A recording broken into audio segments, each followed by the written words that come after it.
Allahu Allahu Allahu Allah Allahu Allah. Bismillahirrahmanirrahim. Ila hadratin Nabi Muhammadin Mustafa Rasulullah sallallahu alaihi wasallam wa al-kiram sabil azam semua khususan muallif kitab ثم لشيخنا لآبائنا ولأمهاتنا ولجميع المسلمين والمسلمات والمؤمنين والمؤمنات الأحياء منهم والأموات كرام الفاتحة. أعوذ بالله من الشيطان الرجيم. بسم الله الرحمن الرحيم. الحمد لله رب العالمين الرحمن الرحيم مالك يوم الدين. إياك نعبد وإياك نستعين اهدنا الصراط المستقيم صراط الذين أنعمت عليهم غير المغضوب عليهم ولا الضالين.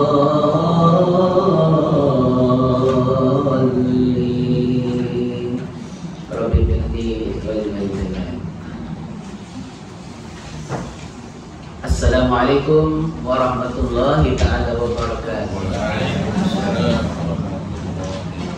Alhamdulillah wa syukran lillah wassalatu wassalamu ala rasulillah amma ba'd. Hadirin yang dirahmati Allah, alhamdulillah bertemu lagi di tahun baru masih tahun 2023. Kita sihat.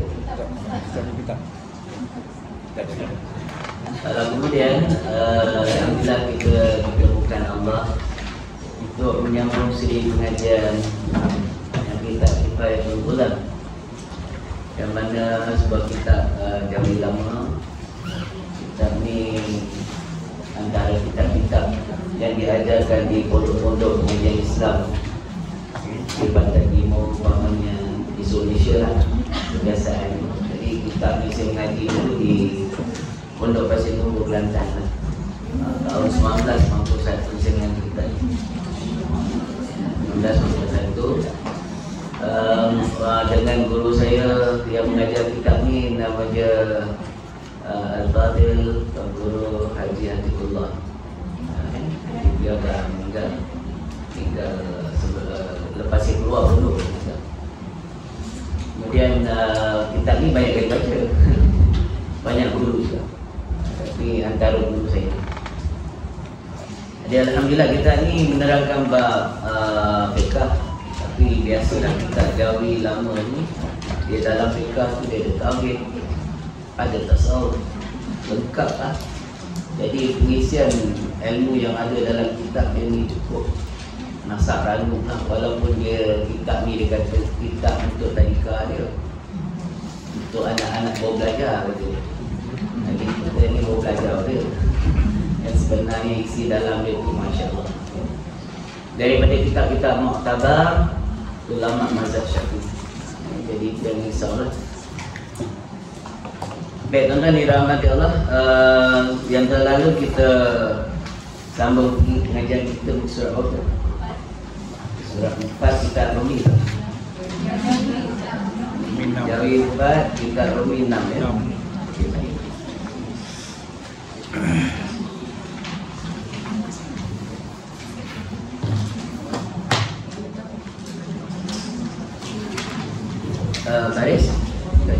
Baris daripada atas.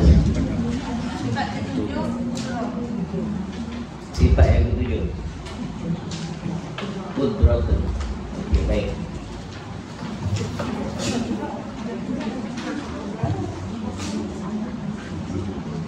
Jadi sebelum saya tutup pengajian kemarin 2 bulan lepas, bulan kita ada persoalan berkenaan dengan sifat kalam Allah. Walaupun dia belum masuk bab sifat kalam Allah tu. Sifat dia panggil sifat ma'ani, kalamun. Maknawiyahnya qaulullah ta'ala mutakalliman. Jadi persoalan saya timbulkan ialah bagaimana nak memahami konsep sifat Allah yang kata kalam Allah tu, nak memahami dia yang kata laisa kamitslihi syai' tu, tiada persamaan dengan yang baharu. Jadi nak faham dia, saya bagi contoh. Saya katakan persoalan yang ditimbulkan tu ialah Al-Quran yang dapat kita lihat ni, Mushaf Al-Quran dalam bahasa Arab, ya, dalam bahasa Arab. Jadi kita katakan sifat Allah Ta'ala tu laisa kamitslihi syai', tiada persamaan dengan yang baharu. Bila tidak ada persamaan dengan yang baharu, dengan makhluk, mana mungkin Allah berkata-kata menggunakan bahasa Arab. Jadi saya timbulkan persoalan dia supaya kita tahu bagaimana nak beza. Jadi tidak ada satu orang pun yang kata Al-Quran itu kalam makhluk. Kalau dia kata kalam makhluk, fahaman dia ialah fahaman Mu'tazilah, cara sesat. Jadi kalam dia sebut Al-Quran terbagi dua bahagi. Dia sebut Al-Quran yang dibangsakan kepada Allah ataupun yang dinamakan kalam Allah, itu disebut kalam nafsi. Kalam nafsi, kerana kalam diri Allah sendiri. Tapi bila dia dilafazkan, apabila disampaikan oleh Jibril alaihissalam kepada baginda Nabi sallallahu alaihi wasallam, berupa kalam Allah juga, iaitu bila dia dilafazkan dipanggil kalam lafzi, telah dilafazkan. Jadi apa beza nafsi dan lafzi? Nafsi kalam Allah yang tidak ada huruf, tidak bersuara, tidak berbahasa. Kenapa? Padahal namanya kalam, yang namanya kalam tu mesti berlafaz. Kalau ikut tarikh ulama lughatan, bahasa. Seperti kata pengarang kita Alfiyah Imam Malik contohnya, kalamun lafzun mufidun kastaqim. Bermula kalam kami ini ialah berlafaz dan memberi faham atau faedah. Kalau kitab Matan Al-Jurumiyah disebut al-kalamu huwal lafzul murakkabul mufidu bil wad'i wa aqsamuhu thalathatu ismun wa fa'lun wa harfun. Akhir kalam. Jadi kata Syekh Hasan Haji dalam kitab Al-Jumiyah, dia kata apa? Bermula perkataan yang dinamakan kalam. Kalam bahasa Arab kita pun panggil kalam juga, Melayu. Hingga bahasa Arab kan namanya kalimah atau perkataan, ucapan, percakapan. Itu dia. Jadi dia mestilah lafaz, berlafaz. Wal lafzul murakkabun, dan tersusun daripada dua kalimah paling kurang. Mufidu bil wada'i. Mufid makna mesti beri faedah ataupun faham, cakap apa boleh. Abu bangun. Abu bangun, apa itu? Qama Abu, telah berdiri oleh si Abu.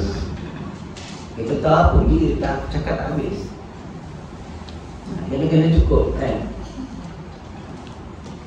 Daraba Zaidun, telah mukul oleh Zaid. Zaid pukul apa? Amron. Zaid telah pukul Umar. Baru faham cerita. Jadi panjang cerita kalam tu. Jadi dia mesti berlafaz. Sebab itu hukum syarak pun jatuh berlafaz macam tu. Jadi orang bagi salam dalam WhatsApp, Assalamualaikum, baik tak jawab? Sebab dia tak berlafaz kan? Dia pakai time. pada asal hukum dia tak bagi jawab. Lagi pula dia bukan dalam bahasa Arab. Bil wadah, dengan hasaran bahasa Arab tu jadi jatuh hukum dia. Kalau kita cakap bagi salam dengan kawan, Assalamualaikum, tak bagi jawab juga. Pada sebab apa? Sebab lafaz dia tak betul. Nanti Assalamualaikum. Kan kalau baca Assalamualaikum tak bagi jawab. Kerana tak sempurna lafaz pula. Dia ada syarat salah lafaz. Jadi orang bagi salam dalam solat, Assalamualaikum, baru sah. Kalau ada imam, dia berkata Assalamualaikum warahmatullahi wabarakatuh. Tapi alif lam dibuang, lafaz alif lam, al dibuang, tak sah. Salam tu baik dia tak sah, kita wajib mufarakah. Kalau kita ikut salam, kita batal. Dan kena niat mufarakah dulu, baru kita beri salam. Kenapa? Kerana imam telah membatalkan, terbatas baik imam dengan sebab lafaz salamnya salah. Jadi syarat sah tu ada 7 syarat sah. Fatihah ada 10 syarat sah.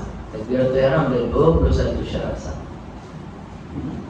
Sebut lafaz Allahu Akbar tu salah pun tak sah punya. Nah, nanti kita masuk dalam bab ni. Baik, kembali balik bab kata kalam tadi.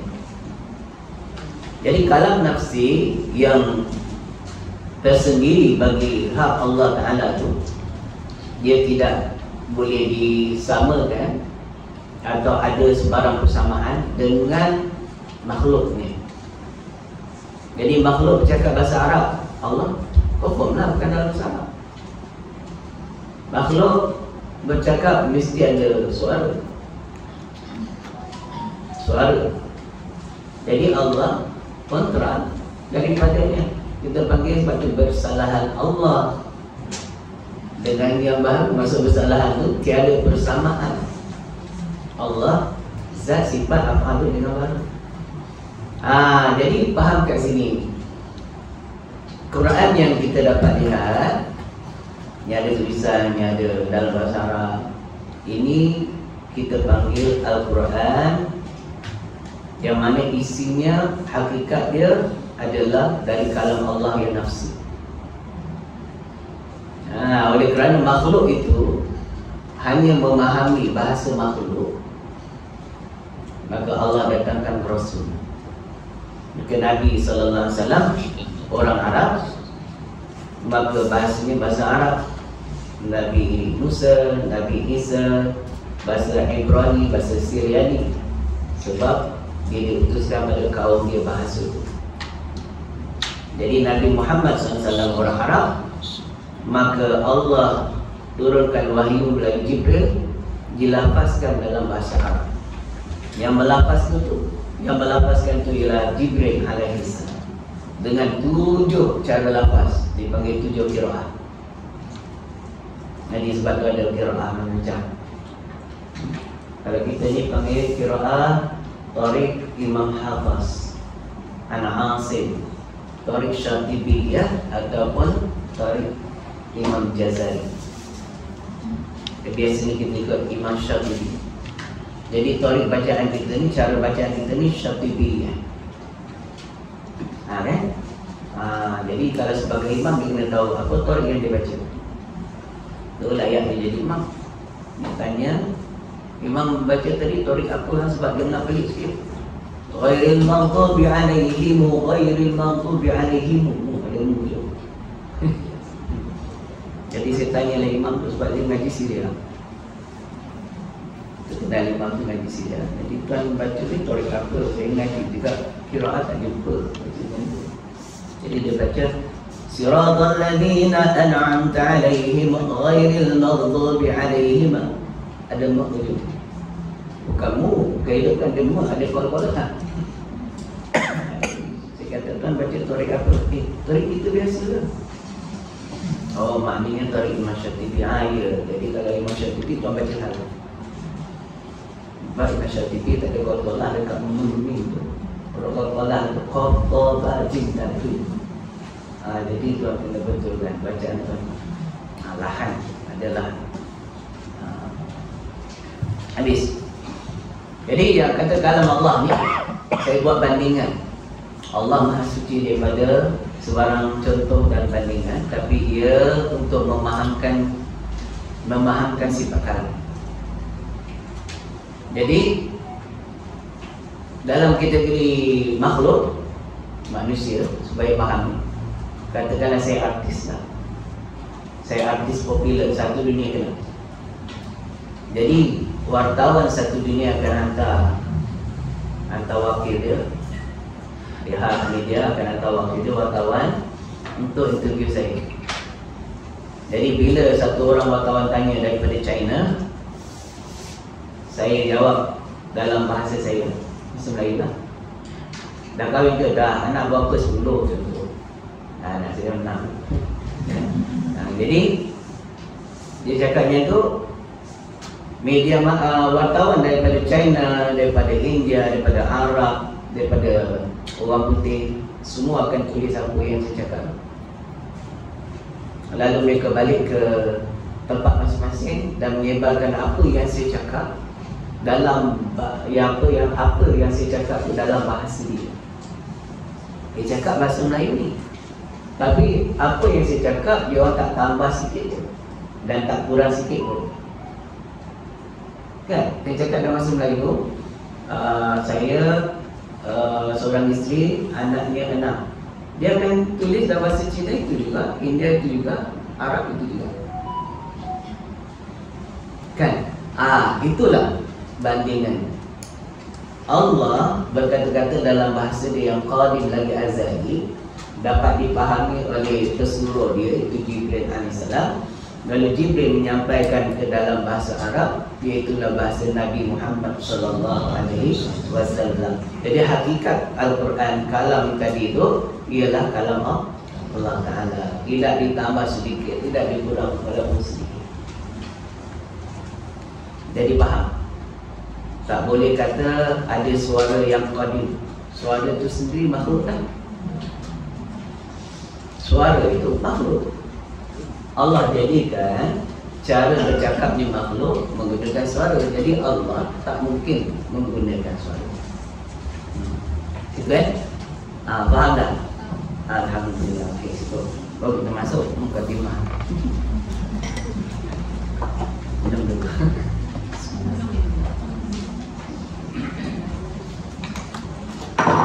Ada nak tanya tak? Yang kurang jelas. Dia tauhid ni tak boleh sama. Tak faham ke? Tak faham. Ada yang nak perlu dijelaskan. Saya tak bahas panjang-panjang bab kalam tu, ada banyak lagi. Kalam ni dia banyak kategori. Banyak pembahagian dari kalam nafsani, ada kalam tibafi. Ini semua kan jadi kepala ngantuk. Ada kalam, kita panggil kalam qadim. Apa dia kalam qadim? Kalam hakiki. Qadim dan hakiki sama je. Cara faham jadi itu tak payah, mesti faham. Yang tu kami sedikit faham dalam Bismillahirrahmanirrahim. Qala musannif rahimahullah ta'ala wa nafa'ana bi'ulumihi wa barakatihi fid dharain amin summa amin.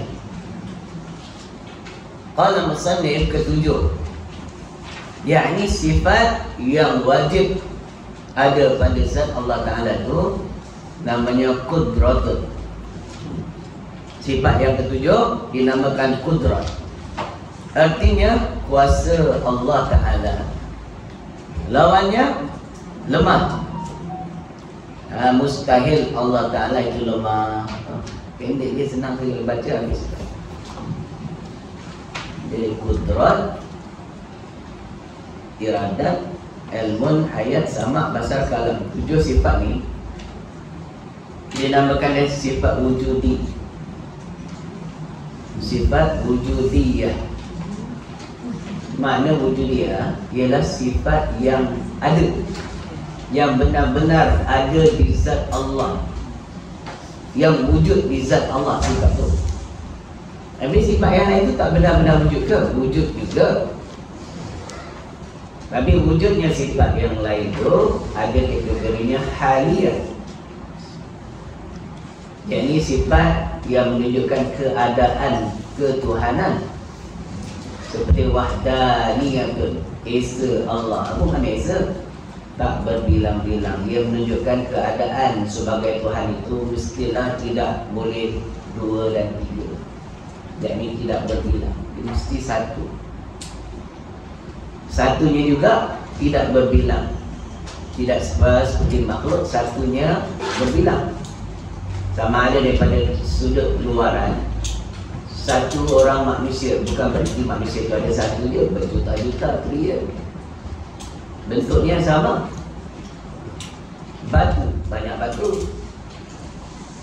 Batu karang, batu api, batu dia.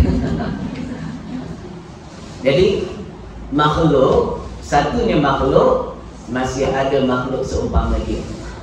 Satunya Allah, tidak ada seumpama dia. Itu dia panggil kam munfasil pada zat. Tidak ada pada Allah, tapi ada pada makhluk dia. Ada juga dipanggil kam muttasil, beberapa perkara yang berhubung di dalam zat itu sendiri. Jadi satunya zat makhluk terdiri daripada banyak anasir, unsur. Ada darah, ada daging, ada tulang dalam diri kita kan. Jadi baru terbentuk, baru jadi satu orang makhluk. Jadi Allah tidak ada pada zat itu kam muttasil nama dia. Jadi perkara yang terhimpun dalam satu zat itu tak ada. Ya, baik, perkara yang berhubung dengan zat tak ada. Dia semata-mata zat yang Esa. Jadi itu nama sifat yang menunjukkan ciri-ciri ketuhanan nama dia. Tak dinamakan sifat wujudi, tapi dinamakan dia sifat apa? Nafsiyah. Sifat nafsiyah ialah sifat yang nak menafikan barang yang tidak layak bagi Tuhan. Sebagai Tuhan, dia tak layak begini. Yang layak begini. Sebagai seorang wanita, layaknya begini. Takkan wanita ada ciri-ciri lelaki tak layak bagi dia. Tak dinamakan dia wanita kan? Agak dia keras ke, tak ada pun perhiasannya, tak ada nampak lelakinya, takkan orang panggil wanita. Gitu habis. Jadi sifat kudrat Allah, mana berkuasa Allah Ta'ala ni dulu, kini dan selama. Oh betul penggunaan bahasa tadi. Dulu kita panggil suluhi qadim. Sebelum ada sesuatu, Allah Maha berkuasa dan sifat berkuasa Allah itu tetap telah ada. Kemudian qabdah, sebelum Allah nak jadikan sesuatu, sebelum dia tanjizi hadis, masih di dalam ta'alluq kekuasaan Allah nak menjadikan seseorang atau tidak mahu menjadikan dia. Dan setelah orang itu dijadikan, makhluk itu dijadikan, dia panggil suluhi, dia panggil tanjizi hadis. Pun di dalam takluk kudrat Allah.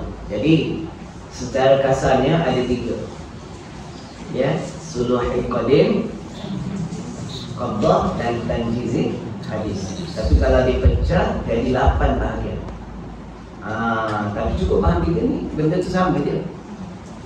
Makhluk yang telah dijadikan akan datang kali dimatikan, binasa dalam takluk Tuhan ini. Kemudian dihidupkan lagi, semua dalam takluk kudrat Tuhan. Jadi nak kena faham sifat kudrat Allah ni, takluknya kepada apa? Apa makna takluk ni? Yang berhubung ataupun kerja sifat kudrat, kita panggil takluk. Baik. Tak faham lagi tu. Saya bagi contoh ya.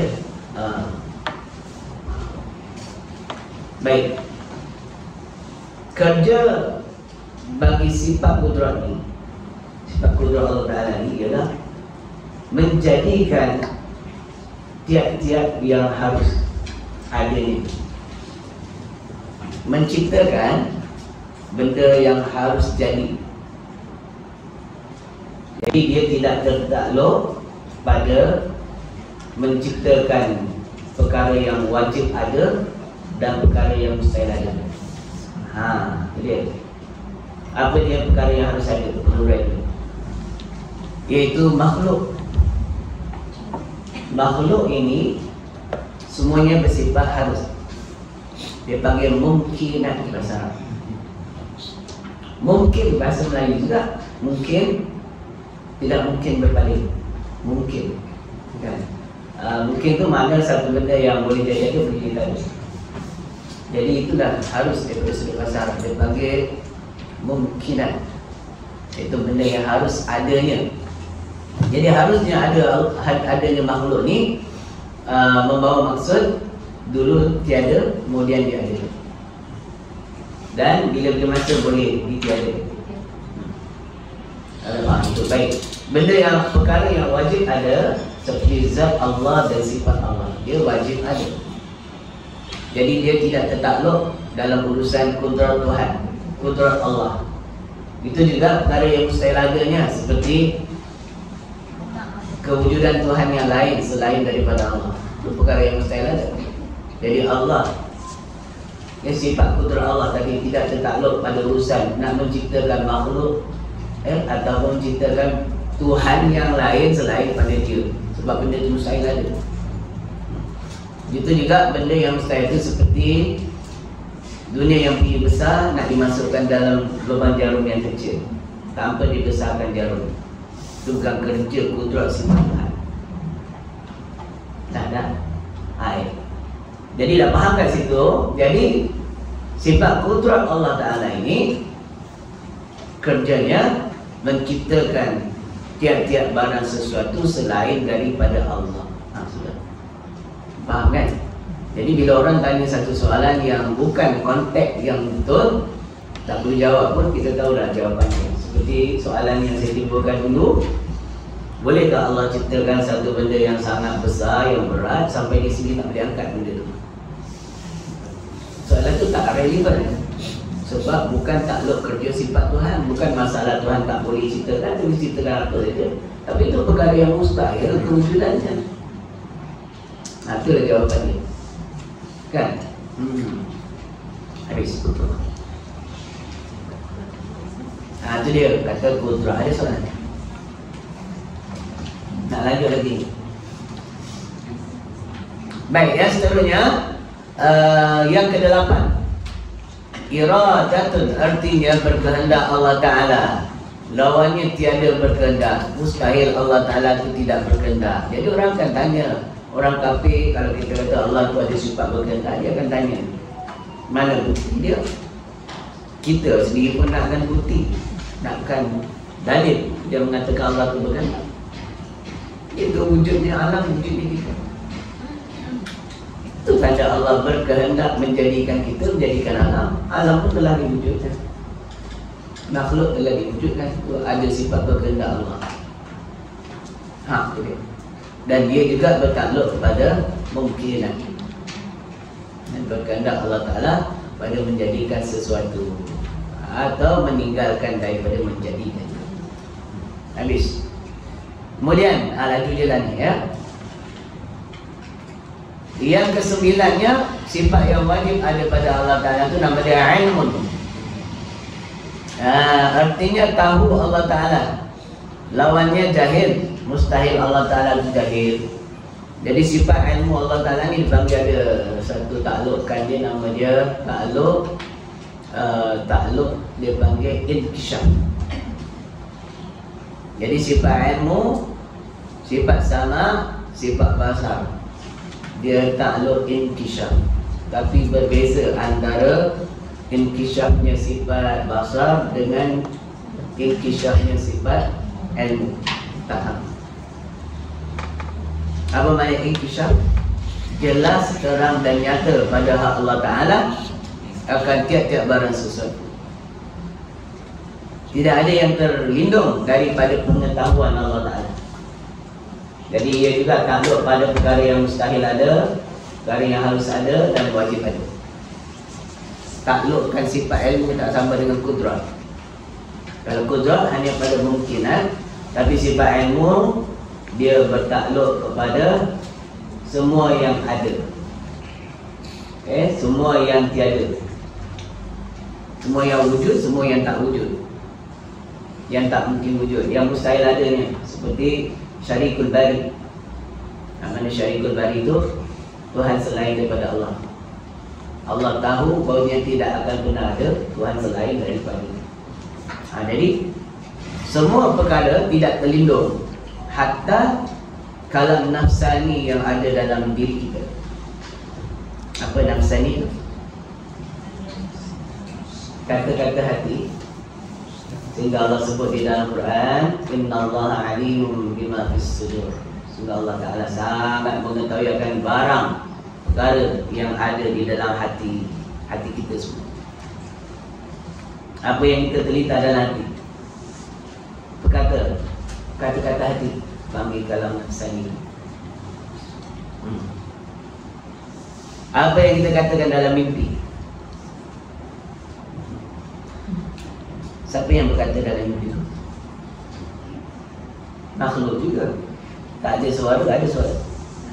Tak ada, tapi faham, boleh dengar pula tu. Telinga mana yang dengar pula? Itu makhluk, bukan Allah Ta'ala.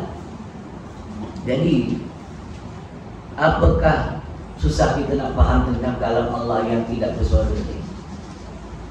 Kalam mimpi yang tak ada suara pun kita boleh dengar dan faham. Kalam isyarah yang ada dekat sekeliling kita, pandang anak panah, tahu lah tu arah. Oh, besok jalan kiri. Anak panah je tengok, nak pergi orang kahwin. Macam ada orang cakap, tu panggil kalam juga. Dia panggil kalam isyarah. Still makhluk lagi. Baik, habis ilmu. Dan yang ke 14. Yang ke 10. Hayatun. Hayat ni hidup lah. Yalah. Kalau tak ada sifat hayat ni, tak ada sifat yang lain. Sifat hayat ni dialah sebagai satu dalil adanya segala sifat yang lain. Dah tak hidup, macam mana ada sifat yang lain? Orang yang mati, yang tak ada hayat, yang tak ada nyawa, ada tak sifat mendengar? Tak ada. Ke dia bangun balik, mengelak? Tak ada. Ada sifat berkata? Tak ada. Semua habis dah sifat yang lain semua terhapus dengan sebab hayatnya tak ada. Jadi sifat hayat ini pastilah wujud pada zat Allah Ta'ala. Baru kerana apa? Tak mungkin tak ada dia. Dia akan menyebabkan tak ada sifat yang lain. Sebab tu salah satu sifat yang wajib ada pada hak Allah Ta'ala itu hayatun, yakni hidup dia. Habis. Qala musannif rahimahullah ta'ala. Seterusnya yang ke-11 dipanggil sama. Sama artinya mendengar Allah Ta'ala. Lawannya tuli, yang ni pekat. Mustahil Allah Ta'ala itu tak boleh mendengar. Jelas sama, sifat sama Allah ni, Allah Maha mendengar tiap-tiap segala perkara yang maujudat, walaupun dia tak melontarkan suara sekali. Dan dalam hati pun Allah boleh dengar. Kalam hati kita, batu yang kita tak dengar dia punya suara, Allah dengar. Segala tumbuhan yang berada, yang juga binatang yang melata di dalam lautan, di dalam angkasa, semuanya dalam pendengaran Allah. Atas sedap makhluk Allah ni semuanya berzikir, bertasbih, memuji Allah, mensucikan Allah daripada segala sifat kekurangan. Dan segala makhluk Allah ni bertasbih, mensucikan Allah daripada sebarang kesyirikan. Semua makhluk, termasuk lalat. Tapi lalat itu kita bunuh. Kalau ada lalat pom spray, hati dia, tak bertasbih lah dia kepada Allah. Dan sebenarnya hukuman bagi makhluk Allah seumpama dalam binatang tu, bila dia lupa bertasbih kepada Allah, dia mati. Makhluk yang nama manusia dengan jin je banyak kali lupa pada Allah, tak akan mati. Anjang semua dia macam Fir'aun. Jadi makhluk Allah yang mana mati, kalau dia masih ingat Allah, pergilah tangkap, tak dapat tau. Tak mati, tak kena-kena. Nyamuk pun, dia tak pipi lambat, dia tak kena. Dia tengah ada darah besar, dia rasa lazatnya darah ni, darah kecil manis, sedap. Kau main sadap lagi, dia lupa Allah. Faham dia kena. Tapi semua tu telah ditetapkan Allah. Cara dia mati, bagaimana dia mati, waktu bila dia mati, Allah telah pun menetapkan dia dan tak pernah berubah. Ta'alluq azali. Dia nama takdir Allah. Qudrat berkait dengan takdir. Bila bahas sifat qudrat, kena bahas takdir Allah. Ketentuan Allah, ketetapan Allah. Bila makna azali, sejak sebelum kita diciptakan lagi, Allah telah pun menetapkan takdir kita. Bukan waktu kita ditiup di dalam rahim ibu, itu takdir juga, tapi takdir yang Allah tuliskan di Lauh Mahfuz. Bukan takdir yang telah Allah tetapkan di dalam ilmu dia. Sebab kudrat sifat ilmu dan iradat Allah tadi. Kudrat, iradat, ilmu. Ini sifat tiga dia synchronizing. Cakap putih. Dia saling berkait. Dia tak tercerai. Tak sama dengan kita makhluk. Kita makhluk ada kudrat, ada ilmu pengetahuan, ada kehendak, ada keinginan. Kita dinama keinginan, Allah tak. Sebab Allah tak ada hati makhluk. Allah ada berkehendak. Jadi kita yang ada tiga benda ni tak synchronize. Dalam akal pemikiran, nak buat cawan tu macam ni bentuk dia, ilmu. Kuasa untuk menjadikan dia, nak bina dia, pakai cetakan kilang atau buat manual. Dalam kita buat itu pun, walaupun pakai mesin, dia sopek sana, ada pecah sana, ada bengkok sana, ada kita panggil error.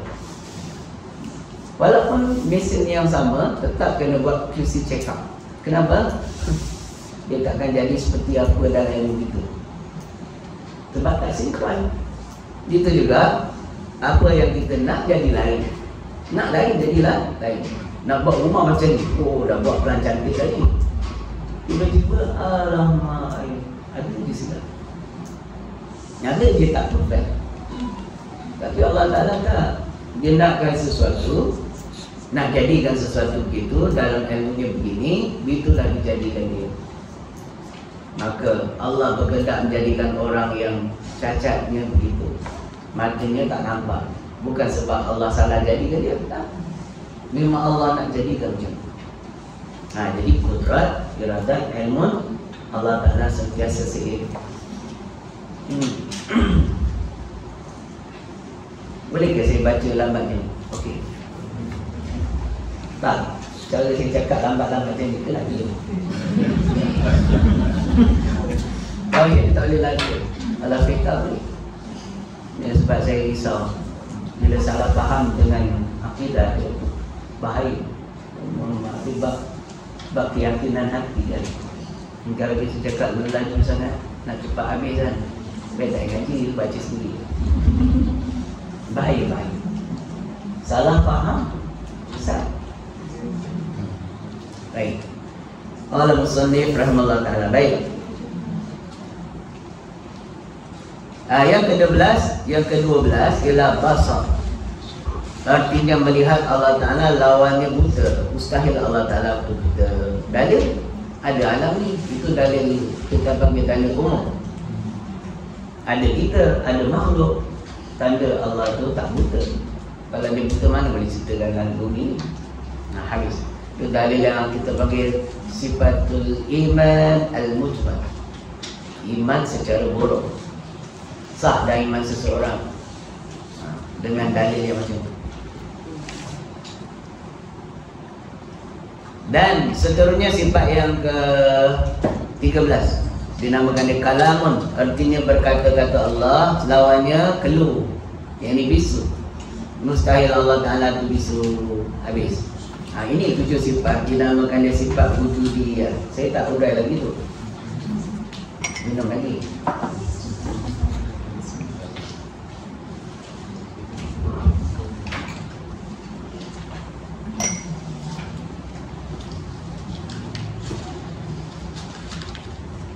Baik, dalam kategori sifat 20 dia ada sifat nafsiyah, salbiyah, ma'ani ataupun nama lain dia wujudiyah. Ma'ani atau wujudiyah dengan kena rimak semua. Dan yang keempat dipanggil sifat ma'nawiyah ataupun hadiyah. Yang keempat tu panggil hadiyah ataupun ma'nawiyah. Baik. Sifat wujudi ialah sifat yang ada di zat Tuhan. Sifat nafsiyah, sifat salbiyah ialah sifat yang berdiri pada zat Tuhan. Ada tak orang panggil sifat yang ada pada zat dia, tapi dia lebih sesuai dikategorikan dengan bahasa berdiri pada zat. Apa makna berdiri? Rumah, mendirikan rumah, maksudnya kena cukup sifat dia. Ada batu, ada semen, ada besi, ada bumbung, semua ada. Jadi nak mendirikan rumah dia lengkap. Baru jadi sebuah rumah. Mendirikan solat,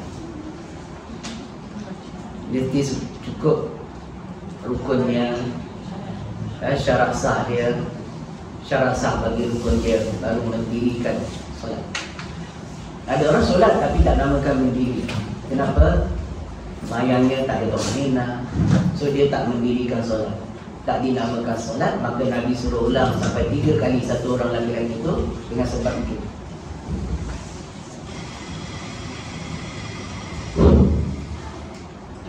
Ada lipat. Baik. Jadi bila kata berdiri pada zat, maknanya zat yang qadim lagi azal itu mesti ada ciri-cirinya. Apa rumah tadi, nak mendirikan rumah tadi mesti ada ciri-ciri rumah, cukup bahan ni. Jadi dia dinamakan sifat salbiyah kerana kalau kita tak menafikan zat itu dengan sesuatu perkara yang tak layak bagi dia, macam mana nak kenal Tuhan? Tak boleh kenal.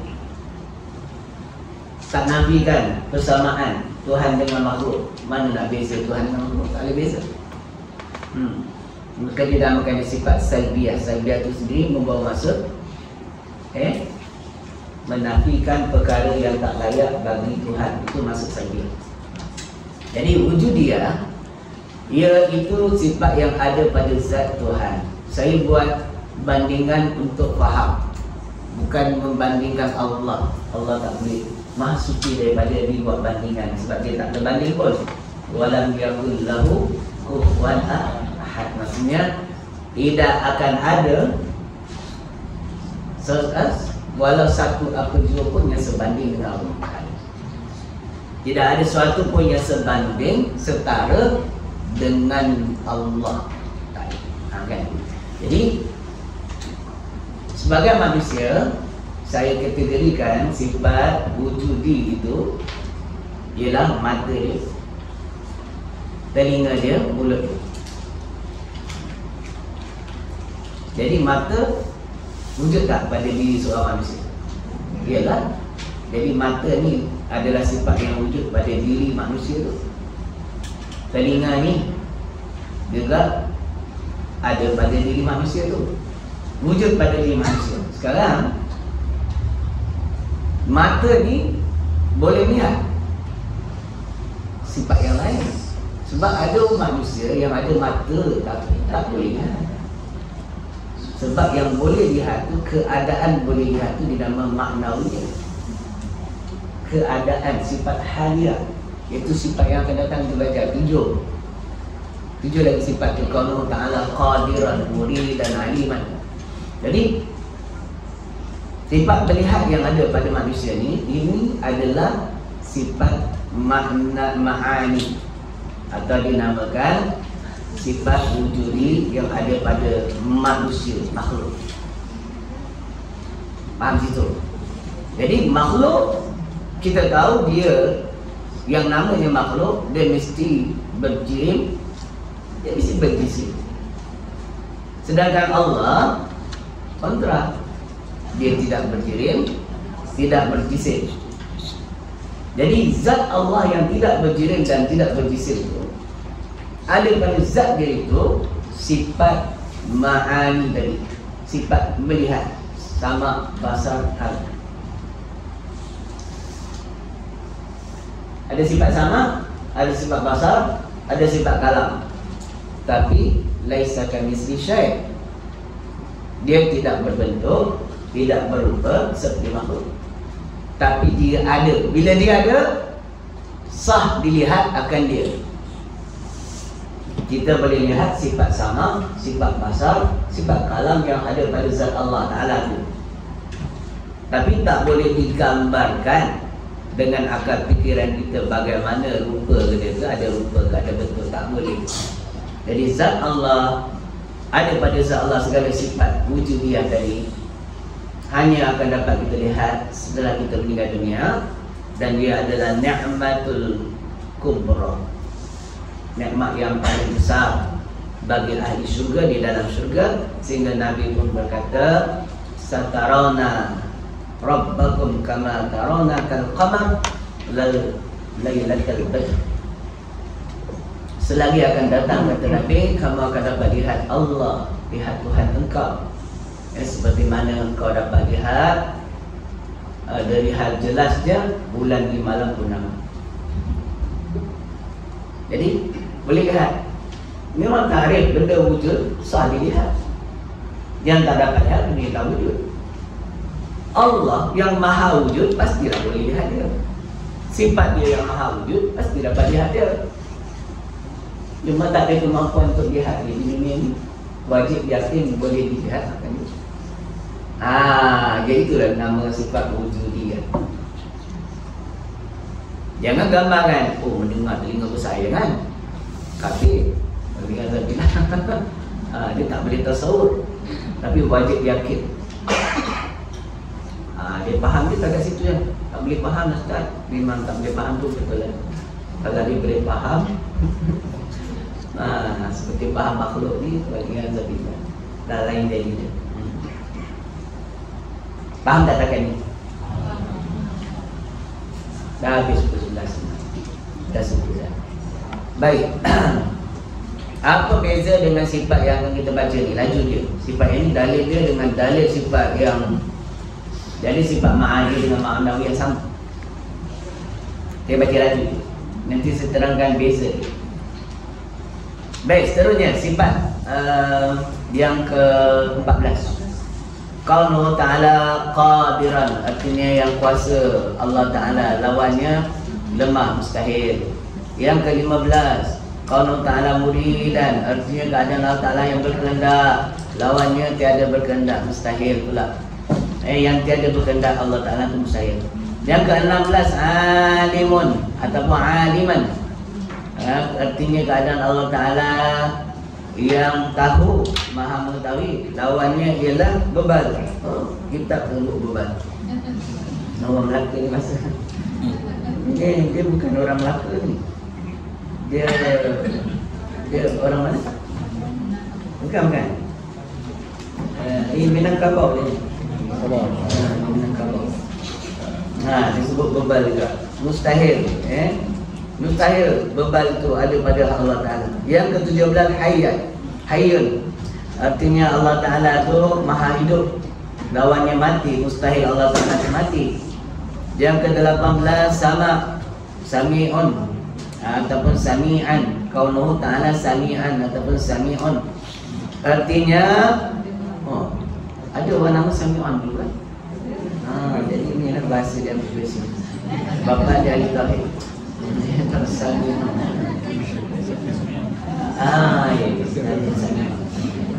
Ya. Tak tahu dia.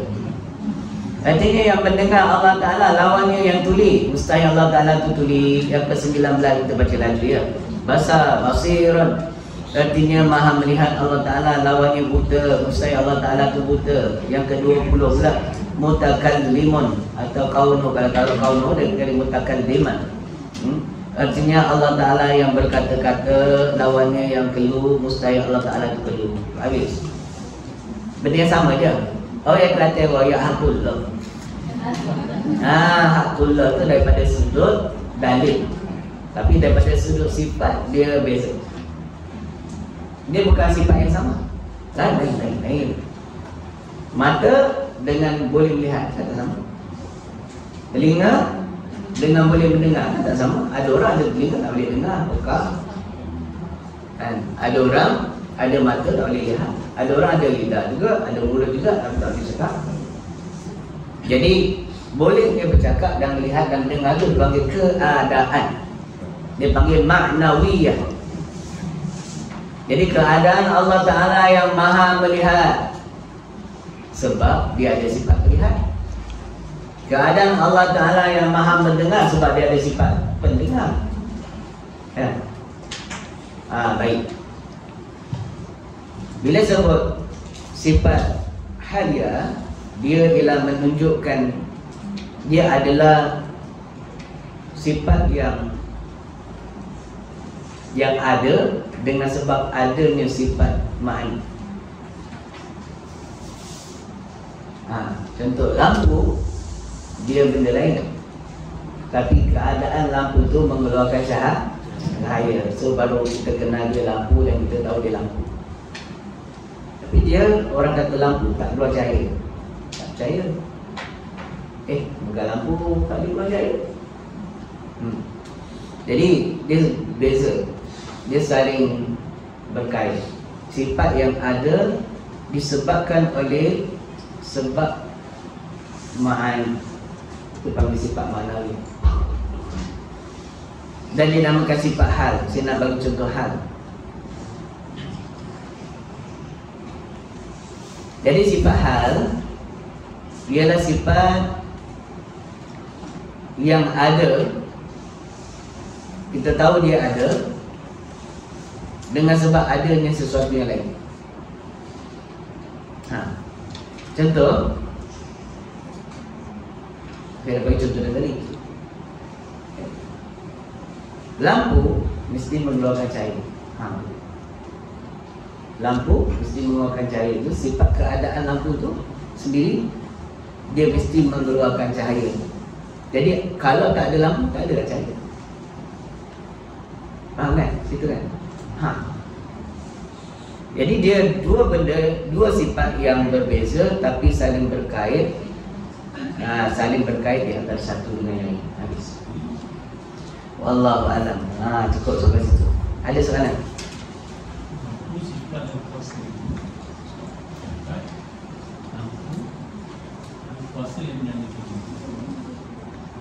Baik. Lampu kuasa yang menyalakan dia. Itu bagi makhluk, Allah letakkan kuat pada diri makhluk tu. Allah letakkan kuat pada mata, kemampuan untuk melihat, baru dia boleh lihat. Allah letakkan kemampuan pada telinga dia, boleh mendengar, baru dia boleh mendengar. Tapi Allah Ta'ala tak seumpama itu. Bila ada sifat melihat, dah tentu dia maha melihat. Allah Ta'ala yang maha melihat. Jadi keadaan Allah yang maha melihat tak sama dengan sifat melihat dia. Sebab melihat duduk di zat. Yang maha melihat ialah kemampuan untuk melihat itu. Jadi sifat melihat Allah tu yang tak boleh digambarkan. Kalau pada diri makhluk, sifat melihat makhluk mata dia. Tapi tak bererti dia ada terbeza dengan sifat boleh kemampuan untuk melihat. Kemampuan benda lain, keadaan dia melihat tu benda lain, dan melihat tu mata tu benda lain. Itu sekadar nak bawa faham. Allah Ta'ala dia maha suci daripada berbentuk, berupa seperti makhluk. Cukup kita faham Allah tu boleh melihat dan dia ada sifat melihat. Allah.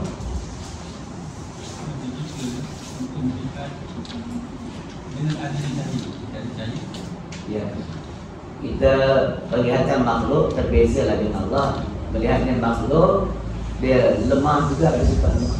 Dia perlukan perantaraan cahaya dan perlu ada lihat bendanya. Kalau terlalu jauh pun tak dilihat dulu. Ya. Jadi Allah Ta'ala dia maha melihat. Dia maha melihat maksudnya jauh ke, dekat ke, tersorok ke, tersembunyi semuanya dia tak terlepas dalam penglihatan Allah Ta'ala. Naik. Ada soalan tak? Tak masuk PK lagi kan?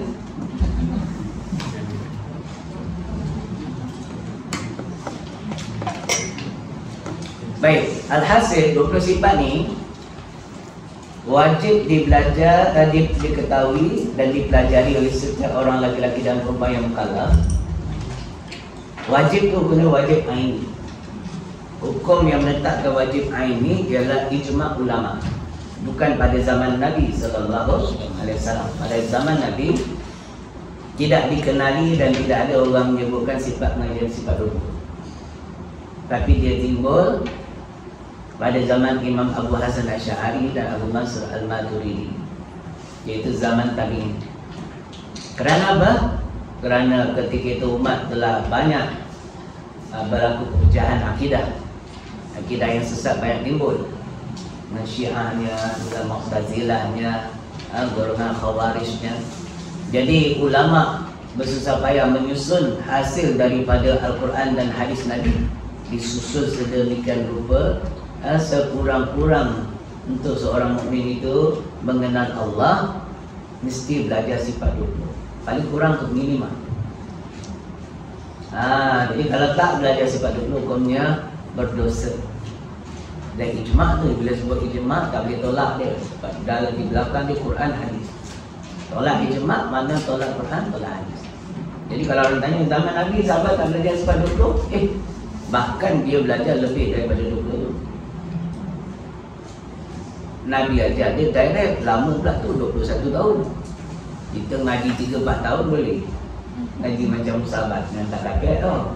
Jadi ulama susun cantik. Itu juga zaman Nabi, mana ada Quran tertulis macam kita ni. Zaman bila dia timbul? Zaman kezaliman satu orang pemimpin Islam ketika itu, namanya apa? Hajjaj bin Yusuf. Hajjaj bin Yusuf. Banyak ulama mati dalam penjara pada zaman ini. Pahaman dia tu mirip kepada Mu'tazilah. Pahaman dia. Jadi ramai ulama yang kena seksa, yang mati pun ada. Tapi dia punya baik, ialah memerintahkan ulama meletakkan baris. Quran berbentuk zaman Sayyidina Osman Ibn Affan pun ada baris. Tulisan Arab semata kena ada 6 surah pun boleh kita baca. Jadi dia ni suruh perintahkan ulama meletakkan baris Quran. Bolehlah kita membaca mengejut dan membaca dengan baris Quran. Masya Allah. Jadi Quran wujud selepas zaman Nabi sallallahu alaihi wasallam. Itu juga dengan sifat 20 wujud selepas zaman sahabat Nabi sallallahu alaihi wasallam. Tapi tak lari daripada apa yang Nabi ajar. Itu Nabi ajar. Sampai sekarang, Quran sekarang dengan Quran zaman Nabi sama. Cuma bezanya cara penulisan dan cara susunan. Susunan pada zaman Uthman Ibn Affan itulah yang telah sampai sekarang ada. Zaman Nabi masyaf Quran masih bersepah. Ada dekat tempat tamar, ada dekat batu, ada dekat kayu dan sebagainya. Wallahu a'lam. Pada sana perempuan sana. Ada lagi 10-20 minit je. Boleh tak menjelaskan sikit tentang fahaman yang kita faham, yang saya teruskan secara jelas dan kita bukan memanfaatkan mata-mata atau orang. Dia itu saya cakap. Okey, faham. Dia semata-mata bila sesuatu perkara itu tak dilakukan oleh baginda semua, dia buat. Okey. Dia tak adakah di ini kita orang ulama secara terus, dia kata dia secara terus juga, kenapa kita nak ikut ulama? Dan baginda tak buat. Siapa ulama ni kan? Sedang apa yang kita faham, ulama ni dia belajar daripada sebelum-sebelumnya sampai ke pergi begitu. Dan dia secara jelas dia Tolak je. dia tolak begitu. Saya cuma tak faham kenapa adanya perbezaan dari mereka ni yang kadang boleh hingga Bagus Dia suka soalan ni. Tapi nak jawab dia 3 hari 3 malam tak habis. Tapi saya rekaskan supaya ambil poin ni lah Ada golongan kadang-kadang cendia kawan juga. Golongan yang kadang kita rasa belajar boleh tahan, tinggi juga. Tapi walaupun tinggi, tak heran kalau salah, silap. Sebab Iblis laknatullah pun tinggi belajar tu. Dia ada kenal tak lagi, sesat juga, mungkar juga. Jadi tak heran kalau ada orang title university, tinggi-tinggi, belajar PhD, bagai tapi sesat. Tak heran. Tak heran? Ke heran? Tak. Baik. Saya tak cakap dia sesat ya. Saya cakap perumpamaan sebenarnya. Cuma saya nak bagi tahu jangan kita taksub. Dia belajar ni dengan ulama pun kita tak disuruh taksub. Tak tu guru kena ramai. Tak boleh seorang supaya kita boleh faham, boleh beza pro and kontra. Jadi macam ni Allah Ta'ala sebut dalam Quran, fas'alu ahli dzikr in kuntum la ta'lamun. Kata Allah Ta'ala, hendaklah kamu bertanya kepada para ulama jika sekiranya kamu tidak mengetahui. Jangan pasang makna seperti Ustazah Nafifah apa nama dia. Dia kata fas'alu ahli dzikr, maka hendaklah kamu tanya pada orang ahli zikir. Betul tak lamun sekiranya kamu tidak mengetahui. Ini lalu terminal.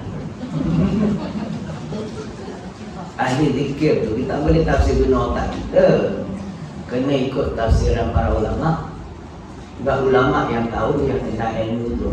Jadi maksud ahli zikir itu ialah ahli ilmi. Kalau nak bab fiqh, tanya ahli fiqh. Tasawuf, tanya ahli tasawuf. Ilmu bahasa, tanya ahli bahasa. Sains, tanya ahli sains. Dia macam tu. Dia tak boleh tanya kepada ahli zikir. Ahli zikir ni orang jahil pun boleh jadi ahli zikir. Dia kuat zikir, dia jadi ahli zikir. Kan? Jadi salah tu demikian tu. Jadi maksudnya ini lafaz tak ditolak oleh mana-mana ulama pun, maksudnya kena bertanya pada orang alim tentang satu hukum yang terkait dengan bidang itu jika sekiranya kita tak tahu. Dan istimbat hukumnya inilah dalil yang menunjukkan Allah menyuruh kita ni bertaklid kepada ulamaan. Maksud taklid itu mengikut ulama.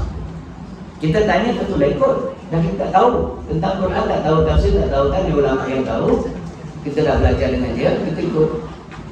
Mana taklid dalam urusan muamalah kita, dalam bab fiqh kita. Okey, baik.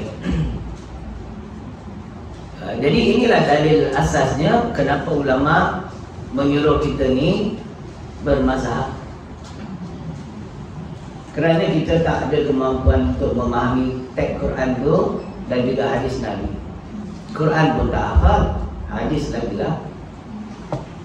Mana kita ada hafal Al-Quran? Baik hafal satu bab, faham tak bahasa Quran tu? Tak faham juga. Kalau faham bahasa Arab pun masih tak faham lagi. Faham tak istinbat hukum yang ada dalam Quran? Faham tak asbabun nuzul? Kenapa ayat itu turun? Sebab dia berkait dengan sirah, sejarah dan juga hukum. Nah, jadi ini semua tak ada kemampuan, maka kita ikut orang yang berkemampuan. Nah, jadi dialah uraikan. Jadi kalau orang main ikut zahir ayat, dia akan banyak terpesong, banyak salah dan banyak sesat dia. Heran, padahal Nabi kata siapa pegang pada Quran, pegang pada sunnah, dia tidak akan tersesat selamanya. Iaitu mereka yang memahami Quran dan memahami sunnah. Dia pegang sebab dia faham dan belajar. So, kalau dia semata-mata pegang tafsir sendiri, dia akan sesat. Itu dia. Baik. Jadi kalau kita tak ikut ulama, kita nak direct pada Quran dan hadis, kita akan tersesat jalan. Dia bagi satu ayat dia. Ayat dia, la ikrah fiddin. Tiada paksaan dalam agama Islam. Dalam agama Islam tak ada paksaan. Faham tak? So boleh tak kita paksa orang pakai tudung? Dia kata tadi tak ada paksaan. La ikrah fiddin. Boleh tak paksa orang sembahyang? Boleh tak pukul anak kalau tak sembahyang? Padahal Nabi suruh pukul berani. Quran cakap lain, Nabi cakap lain. Boleh tak kita halang orang buat maksiat kat rumah? La ikrah fiddin. Dia bawa jantan masuk. Dia tahu dia janda ni. Dia bawa jantan juga bawa masuk. Ayat itu kau. La ikrah fiddin. Faham, salah faham pada ayat ini je. Ayat ini istinbat hukumnya terkena dalam soal orang kafir. Dia tak boleh memaksa dia mengikut undang-undang Islam. Dia orang kafir, kita paksa dia hukum untuk ikut undang-undang Islam, tak boleh. Tapi orang Islam wajib mengikut undang-undang Islam. Itu maksud dia. Itu bagi istinbat hukum kan kena faham. Jadi kalau tak faham, dia ambil ayat ni, jadilah macam Aminah Wadud, jadilah Siti Kasim. Ambil ayat, faham ni. Jadi sesat. Jadi itu sebab wajib ikut ahli ilmu tadi. Jadi bila dia kata tak ikut ulama', dia sendiri pun cakap tak betul. Sebab dia pun ikut Abdul Aziz bin Baz, ulama' dia. Ulama' dia, ulama' kita dia tak ikut. Dia ikut Ibn Taymiyah. Dia tak nak ikut Imam Syafi'i. Dia tak nak ikut Hanbali. Dia ambil ciduk, ambil yang mana mudah. Dalam bab nikah, kalau kita tak ikut mazhab Syafi'i kena ada wali, ada saksi. Dalam mazhab Hanafi dan Hanbali beza. Cukup wali tanpa saksi, cukup saksi tanpa wali. Kalau ambil yang senang saja, kahwin begitu je lah, tak payah saksi, tak payah wali. Semua dia dah ada. Orang akan jadi sesat. Kerana apa? Kerana tak ikut apa ulama' telah susun. Contoh dalam bab solat, dah disusun cara mazhab Syafi'i, Maliki, Hanbali, Hanafi. Apa bezanya? Semua daripada Nabi. Bila kita ikut, kita kena taklid. Kalau kita campur, tak boleh. Dalam bab-bab darurah kita boleh ambil. Tak boleh main campur. Kentut tak batal lah semayang. Kenapa? Ikut Dr. Mazhab, kentut tak batal semayang. Imam tadi dia bukan cakap kentut, dia cium bini dia, pergi semayang. Allah Akbar, dia dah ambil semayang. Dia cium bini dia, siap kentut lagi. Sebelum nak angkat tabir, satu kali angkat. Allah Akbar. Tak batal. Kenapa? Dia tak bermazhab. Dia suka, dia ambil yang mana yang mudah bagi dia. Boleh macam itu? Tak boleh. itu akan menyebabkan hancur lebur kita punya susunan fiqh kita. Tak boleh campur dia punya itu. Kalau dia nak beramal dengan mazhab Hanbali boleh je. Tapi bila dia kentut, orang yang beramal dengan mazhab Syafi'i tak boleh ikut. Sebab dia telah batal menurut mazhab Syafi'i. Tapi mazhab Hanbali tak batal lagi. Hanafi tak batal lagi. Awak semayang dah ikut mazhab awak. Kita tak boleh ikut. Jadi celaka tak? Susah. Kalau kita faham, kalau dia memahami semua, dia ikut mazhab Hanbali atau mazhab Hanafi, dia nak jadi imam, dia kena tahu juga hukum mazhab Syafi'i. Jadi dia kena baca bismillah untuk baca Fatihah.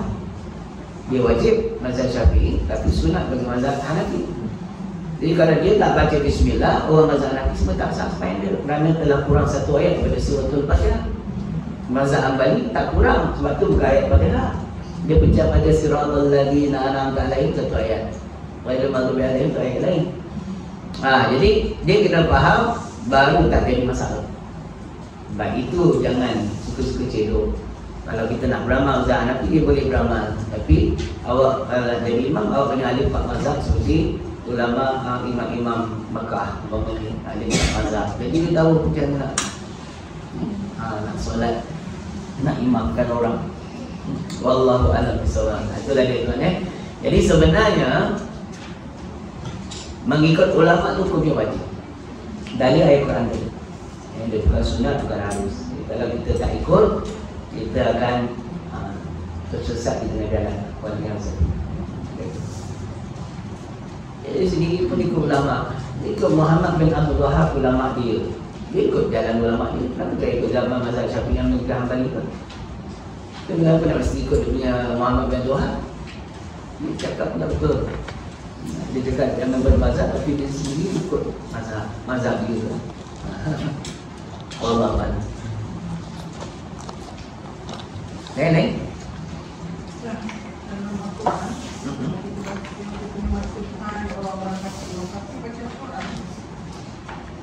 Macam mana? Dan tak ada hai orang-orang kafir.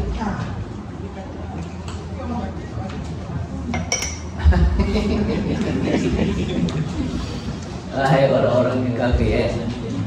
Sebenarnya ayat-ayat Allah Ta'ala ni bil hikmah. Bahkan bila ada amat dia orang kafir baca Quran,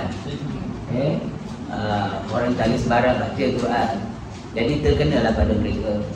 Dan walaupun begitu, bukan ayat itu bermaksud untuk orang kafir, untuk kita, untuk kita orang Islam memahami dia dan mengambil hikmah daripada dia. Jadi bila ada orang kafir yang baca, tersentaklah dia. Wallah, dalam kitab yang lain, kitab Samawi yang lain sama juga. Yang tak beriman dengan Nabi Isa dia tak kafir juga. Dia tahu hai orang kafir juga. Sama. Bagi dia kafir, dia pandang kita kafir. Apalah waliyazabillah. Kata lain. Dah ya. Bismillahirrahmanirrahim. Allahumma kemana abadan birahmatika ya arhamar rahimin. Alhamdulillahirabbil alamin. Taqabbalallahu.